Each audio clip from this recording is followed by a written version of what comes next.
Well, certainly the nuclear program is a non-negotiable. There's a lot of room for maneuver in that bailiwick, the nuclear program. One of the things I did, I was in May in Iran in May of last year. This is not the first trip, the one I did just now, and we had the opportunity to meet with the lead negotiator for the Iranian nuclear energy program, and we also got a tour of the research reactor in Tehran, which nobody really talks about. And what we learned was that the enrichment capability is essential for a variety of purposes, not just energy production. For example, medical isotopes and various devices that they use in agriculture, which is important in Iran because it's a water-stressed country. So this is a really. By the way, they have a right to enrich uranium. I repeat, they have a right under the Nuclear Non-Proliferation Treaty, of which they are members. Israel is not a member. They have undergone the most intrusive inspections of their nuclear energy program in the world. Israel has undergone none. Nobody talks about Israel's nukes. And so the idea that Iran has to give up civilian enrichment for peaceful purposes is absurd. And after everything that the United States and Israel have done to Iran, I wouldn't give up the enriched uranium either. I would say, screw you. I might have been willing to do that, 6 months ago or 12 months ago, but after the boundless aggression they've shown towards Iran, I would keep that as my ace in the hole. But I suspect that Iranians, if they get enough concessions on reparations, okay, they have a right to reparations under international law because this war violated the United Nations Charter 6 ways from Sunday. They want to see U.S. military bases withdrawn from the region. That may be negotiable. But I don't think the reparations are. The unfreezing of assets is not negotiable. The lifting of sanctions is not negotiable. And I don't think they're going to give up entirely enrichment. I think they would be prepared to deal with very significant restrictions, maybe even more severe than the ones that Obama managed to negotiate, which were very severe. Okay, the 3.67% enrichment, my understanding is normally for civilian energy production, you need to enrich the level of 5%. They agreed to 3.67%. So, and they've enriched, but it's important to say they've enriched to 60%. So I understand you said you're comparing them to Israel, and Israel's a whole different problem, which we agree on. But Iran did cross that 3.67% or even the 5% significantly up to 60%. And enriching from 60 to 90% is pretty easy as well. So I think they should be. But Mario, why did they do that? Why did they do that? They did it because Trump tore up the JCPOA. The IAEA said they were complying. This is all Trump's fault. This is all Trump's fault. It's too late. The horse has left the barn. He's going to them now and saying, after I screwed you by tearing up the deal that you were complying with, and you responded by enriching to 60%, you got to turn over all your uranium, your enriched uranium, and give up any level of enrichment. This is ridiculous. This is not a reasonable position. So what would they need? You said reparations. Would they at first? You'd agree that they'd accept reparations through a toll booth. They don't need to get the US to directly pay them, because I don't think Trump would accept to pay them, and they know that.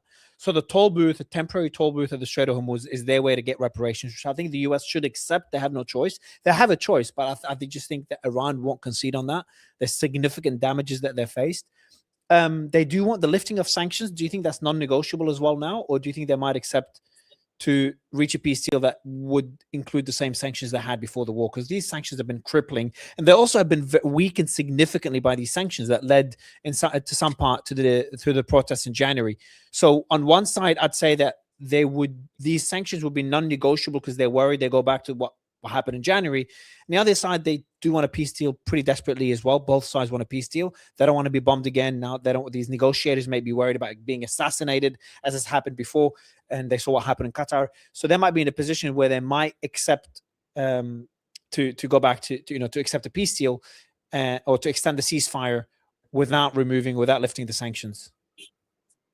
Yes, I think it's possible. I've seen no indication of this, but I think that they're smart enough to say, okay, it's a too bitter a pill to swallow to pay us money.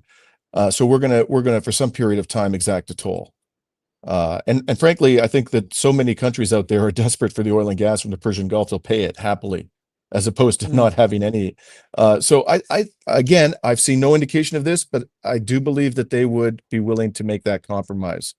The problem is that the Trump regime doesn't appear to be willing to do any of that. We're not paying you. I don't know what happened in those 21 hours of negotiations. Maybe they said something which indicated a willingness to play ball on compensation. But publicly, other than the embrace of the 10-point peace proposal, I haven't seen any room for maneuver on the Trump side.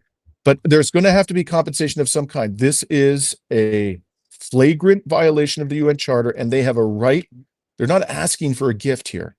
They have a right under international law to compensation for all of the damages caused by Israel and the United States, which is possibly in excess of $100 billion now. So some way, somehow, Trump is going to have to deliver to them a big whack of dough. I don't think that they're going to give on the sanctions. I wouldn't, because those too are a flagrant violation of the UN Charter. And the people of Iran have suffered as a result.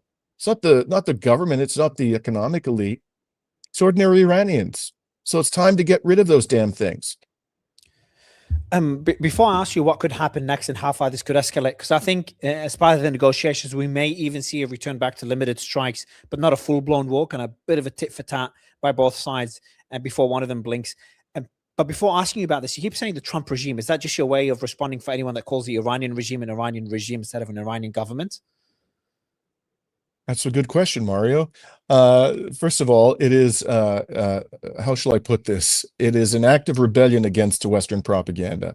Okay, we use regime to describe, we use it for Vladimir Putin's government. We call it the Putin regime. We call it the Chinese regime, the Venezuelan regime, which is intended to imply that those guys are less legitimate from a democratic perspective and less respective of human rights and international law than our guys, when in fact the inverse is true.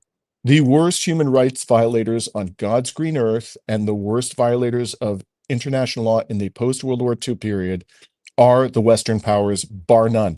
No one is in their league. No one is in their league, whether you're talking about human rights, international law, economic warfare, you name it. And by the way, when it comes to democratic legitimacy, what is democratically legitimate about the US government? The whole damn, time that the United States has existed, it's been dominated by two parties.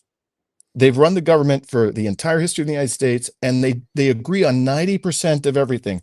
On 10% of the issues, they disagree, and they make this big, show of their disagreements. They get all passionate and divisive and partisan. That's all a smokescreen for the fact that the Republicans and the Democrats disagree on the vast majority of issues. And we can see that the outcome of elections in the United States is determined by oligarchic money. We can see it. There have been studies done on this, that the money determines how the Congress conducts itself. So they have more democratic legitimacy. China said something interesting. So I do think, by the way, that the US has more democratic legitimacy, but also don't think it's as democratic as people would like to believe. I also agree with you. The word regime is used very loosely. I would never call the Chinese regime a regime, Russia, etc. North Korea, I would. The way I would use the word regime, actually, before that, I just want to go back to your point.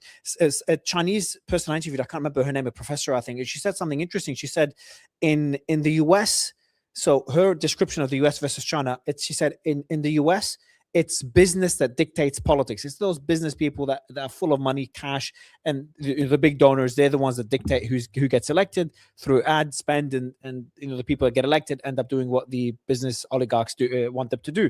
In China, she said it's the opposite. It's the politicians are the ones that dictate to the businesses. They hold the power, which is an interesting way to frame it. Now, obviously, I'm a believer in democracy. You come from Canada. The reason I use the word regime, and I'm still kind of iffy about it for Iran, is after January. And I use it obviously for North Korea, for example. Before January, I'd say government. Now I'm almost 50-50, but I'm still leaning a bit more to the regime because I'm just really appalled by what happened in January. Now, was Mossad part of it? Yes. Was it instigated by foreign powers? Yes. I just really don't like the way the Iranian government has dealt with it. I'd love to get your thoughts on that. This is where I still loosely use the word regime for Iran, but I also don't think the word Hezbollah, word terrorist is used very loosely. Putting a group like Hezbollah with a group like Hamas, with a group like ISIS, I think is very unfair. Hezbollah and ISIS are very different. Their ideologies are very different. The way they treat their people is very different. What they fight for is very different. So that's why I don't like the way the word terrorist has been weaponized since 2001. But on the word regime, it's what happened in January that kind of still pushes me to use the word regime.